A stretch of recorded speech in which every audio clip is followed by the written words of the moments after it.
waan jedhe hayyee ani Yesuus wangeela keetirraa ergamaadha ani ergamaadha kan jedhu si kenna wangeela keetirraa Yesuus ani waa kan jedhu kan isaa phenxeen taammee yookaan kiristaana Yohaannis 14 dubbifadhu. Yohaannis boqonnaa 14 lakkoofsa 6 dubbisi wangeela marra. Okay, ani waaqa kan jedhu jiraate naan amma na furadhu naan deem. Dhaggeeffadhaa jiran. Dubbisi ayyee. Dubbisi. Dubbisteeti? Ani dubbisi.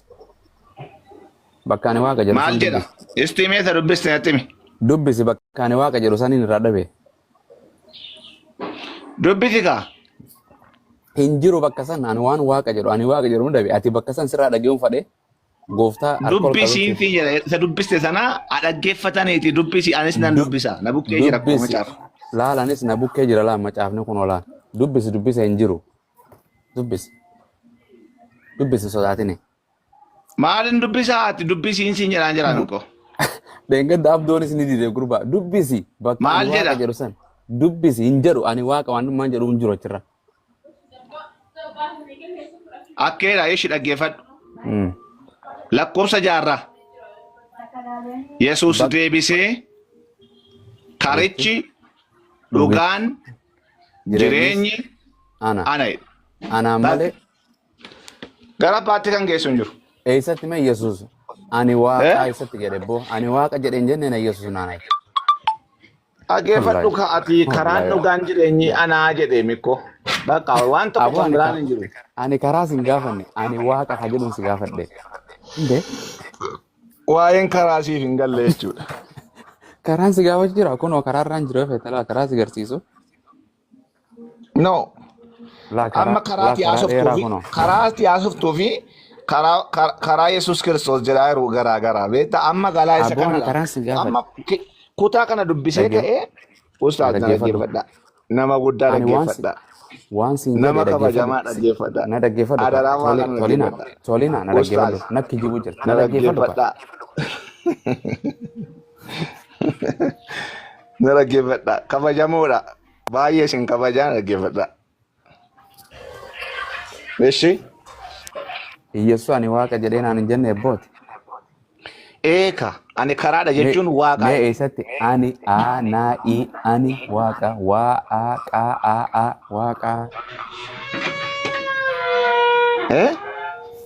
Ishee kana of fudhachuu hin dandeenye ani karaadha dhugaadha jedheen siin jedhaa jira. Aboo Yesuus karaadhaa miti hin jenne Yesuus karaa waaqayyoon nama geessu. Waan siin jedhe Yesuus ani ergamaadha jedhee namana ergamaa bakka ani ergamaadha jedhe siifiin kanna. Ati Yesuus wangeera ani waaqa kan jedhee jira naan hin jenne. Ka ani waaqa jechuu isaati mikko. Ani karaadha jechuun waaqa jechuudha. Ani dhugaadha jechuudha afaan akkas nuuf. Eessatti waraabbii keessa kaaniiti karaa jechuun waraabbii keessa kaanii waaqa jechuudha jedhani. No. Karaa gara abbaatti geessu yookiin immoo karaa gara jireenya bara baraatti geessu jechuudha. Amma fakkeenyaaf mana gartee ustaada na bira jiru kana dhaquu barbaade karaa irra deemee galmi mana isaati malee anaa miti. Yesuus Kiristoos galma moo karaadha? Yesuus Kiristoos galmas karaadhas. Fidi ragaa akkas jedhu. Kunoo sitti maa jiraam? Ani galmaasi ani gartee karaasi kan jedhu. Awwan namni biraa jaasaa. Wallahi dadhabne. Hojiin ustaada waan ni jaa. Ahmad mee hoolota kana fudhadhu. Ayeshi lakkoofsa 11 irraa si dubbisu. Dhiise waa takka waan na dubbi bakka ani waaqa jedhu qofa kana kone. Ani abbaa keessa jedhe abbaanis ana keessa akka jiru naa amanaa jedhe. Hayyuu fi leenci musliimaa tokko isin sammuu fi yaadni keessan koppii qofaan guutame waan ta'eef sammuu ittiin macaafa dubbiftanii waan macaafni dubbatuu fi Yesuus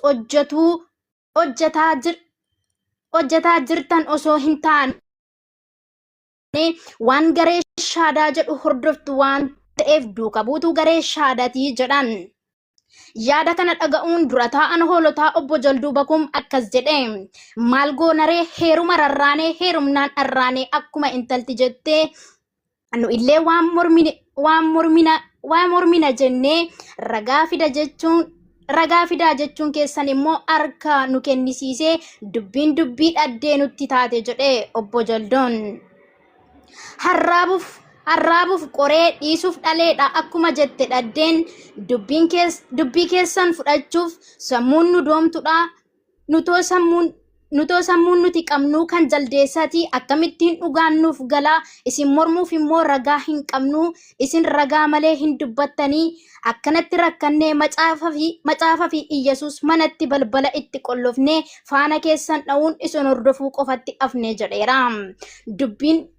Dubbiin isaa kuni leenca garaa waan nyaateef rakkina isaanii kana ilaaluun koreewwan garee shaadaa waliin hoolota isaanii akka gaariitti tasgabbiin marfee fi kiniinii beekumsa kennuu fi waadaa galeera.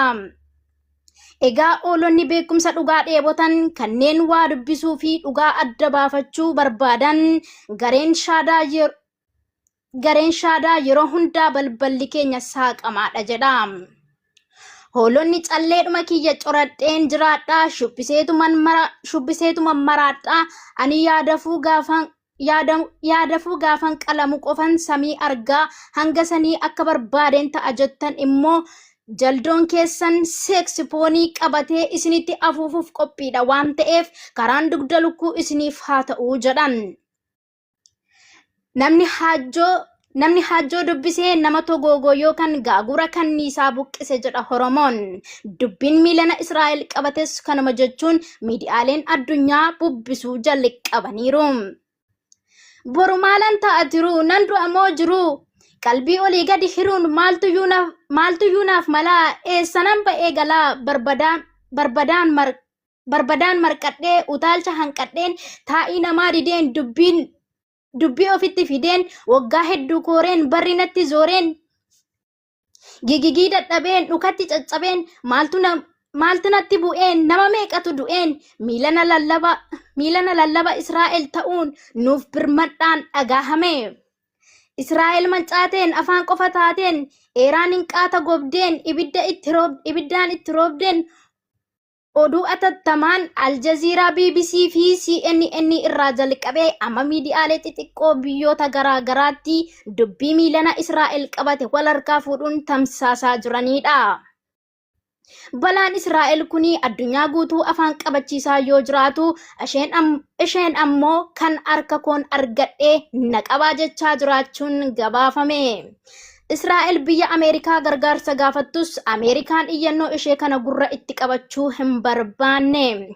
Israa'elis badiin guyyaa mara qabaan guyyaan takka kun immoo guyyaan tokko garuu qabaa namaa qofa miti kan rabbiillee keessa jiraachuu hin oolu jette. Sagaleen yeroo ammaa Israa'el keessaa dhaga'amu bumbum sagalee jedhuu fi u'uu jedhu fooqiiwwanii fi foon namaa walitti makamaa jiranidha. Iyyi Filisxeem waggoota 50 olii fudhatama argachuun gatii guddaa kaffalchiisuu jalqabeera. Raajiin kun immoo gara macaafa qulqulluutiin yennaa ilaalamu Waaqni Israa'el